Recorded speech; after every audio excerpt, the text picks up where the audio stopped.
नमस्कार. राज्यात जर बघितलं तर जे आहे सोयाबीनचे बाजारभाव सध्या काय आहे ते आपण जाणून घेणार आहोत. त्याआधी सर्वांना गुड मॉर्निंग, शुभप्रभात. सर्वांचा हा दिवस चांगला आणि आनंदाचा जावो. सध्या जर बघितलं तर जे आहे लातूरमध्ये कमीत कमी 3,900 तर जास्तीत जास्त 4,400 रुपये बाजारभाव आहे. यानंतर यवतमाळमध्ये कमीत कमी 3,700 तर जास्तीत जास्त 4,400 रुपये. अहिल्यानगरमध्ये कमीत कमी 3,900 तर जास्तीत जास्त 4,400 रुपये. यानंतर बीडमध्ये कमीत कमी 3,700 तर जास्तीत जास्त 4,350 रुपये. यानंतर धाराशिवमध्ये कमीत कमी 3,800 तर जास्तीत जास्त 4,200 रुपये.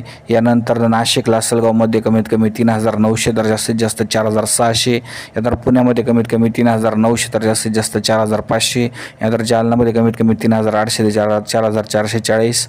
यानंतर नागपूरमध्ये कमीत कमी 3,900 तर जास्तीत जास्त 4,250 रुपये.